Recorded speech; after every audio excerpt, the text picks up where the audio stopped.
Today we're working on Minuet in G from Suzuki Book 2. Welcome back.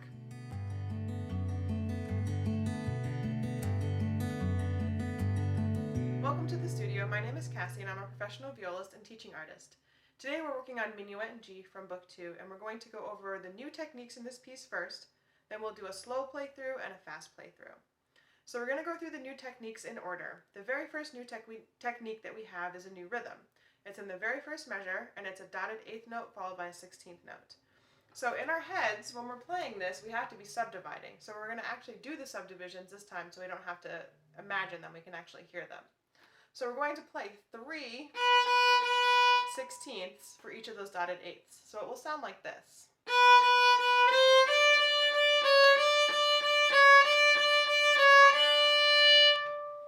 Let's try that together. Go to playing position. Ready? Go. 1, 2, 3.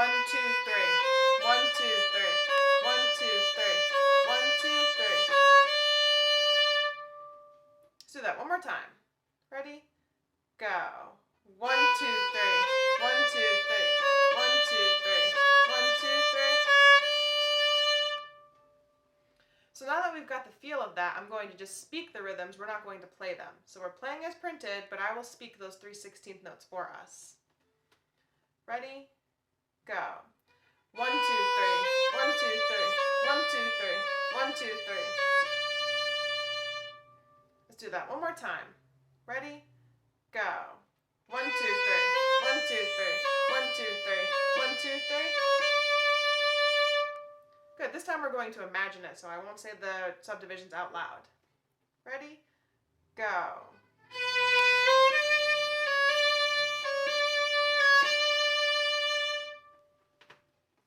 So this rhythm appears a couple of times in this piece. Anytime you've got that dotted eighth note 16th rhythm, you have to be imagining those subdivisions or those 3 16th notes in that.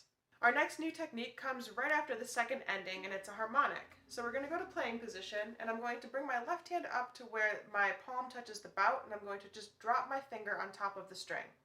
For harmonics, we don't push into the string, we sit on top of it, barely touching it. So right where your third finger is, somewhere in that region, you should have an A harmonic. And if you've got only that one finger touching, no other fingers touching, and you're sitting barely on top of the string, you'll get that ghosty or whistly sound. So take your hand away, bring your palm back up, drop your third finger, barely touching the string. So now that we know generally where that harmonic is, we're going to practice as it is in the piece. So we start on the second ending in third position. So find third position. You can always check with your open D to make sure that you've got the right note. And we're going to play right up until that harmonic, and then we're going to stop so we can practice shifting up to it. Ready? Go.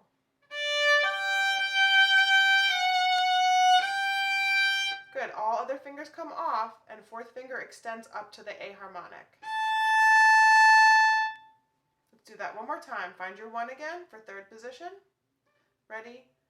Go. Only fourth finger stays on the string, barely touching. And then right after that, we have to shift back to third position with our fourth finger. So we're going to go on this time, and just remember that you can always use your first finger as a guide for where third position is. Right on the second ending. Ready? Go. Shift up. Use that first finger to find third position and plop your fingers back down. Okay, let's do that again. Ready? Go. Shift up.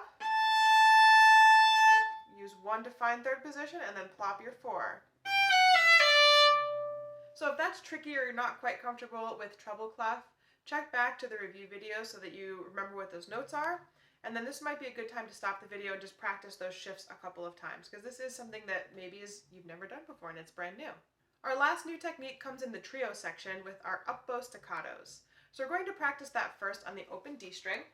I'm going to set my bow at the tip, and we want to make sure that we keep a medium amount of weight in the bow the entire time. If I let go of the weight, my bow backtracks. So instead of it staying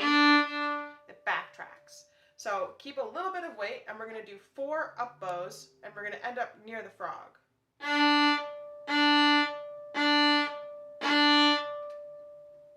Let's try that again. Set at the tip. Ready? Go. Keep the weight. If you're getting a crunchy sound, it's too much weight, and if you're getting a ghosty sound, it's not enough weight. So we have to find that happy medium. We're going to do that exercise one more time, except we're not going to go all the way to the frog. We're going to aim for the middle of the bow this time. So set at the tip, and we're just going to use less bow. Get your weight engaged. Ready? Go. Alright, we're going to try that in practice now. So the first time we have this, we have some string crossings as well as the up bow staccatos. We want to remember that our elbow helps us to change string levels. And we're going to do this very slowly so we can coordinate it. So we're going to stop in between each of those up bows. It will look like this. Set, set, set. So let's go right from the beginning of the trio, and we're going to stop after we play those 4 up bow staccatos. Ready? Go. Set, set, set. Good, let's try that one more time. Ready? Go. Set, set, set. Let's do it as printed with no stops, but remember that your elbow's got to help you coordinate there. Ready? Go.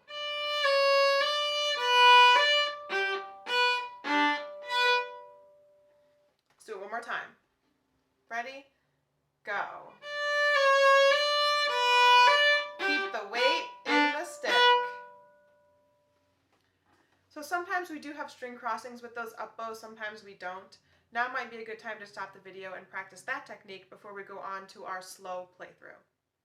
Now that we've practiced all of our new techniques, we're going to go through the piece first slowly and then a faster version second. Remember that when we get to the very end on the DC, we don't do the repeats the second time through.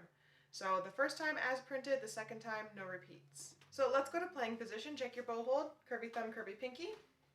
And I'll count 1, 2, 3, 1, 2, and then we'll begin. 1, 2, 3, 1, 2.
our fast version. So when we get to the second part where it says più mosso, remember that means more motion, so we're going to go even faster in that section. Not a lot, just a little bit.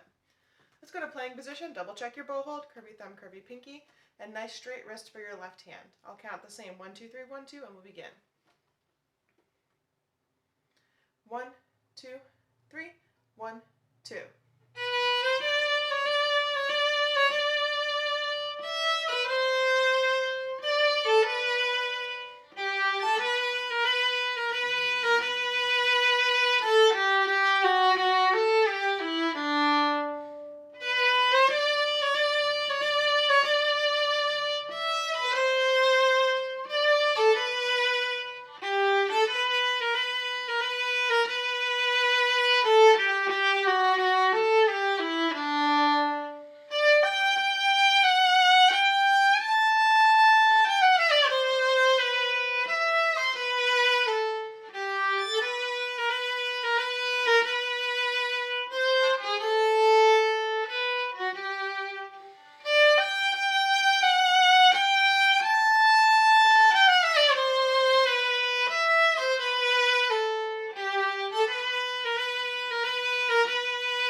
Thanks so much for joining me today. I hope you found these videos useful.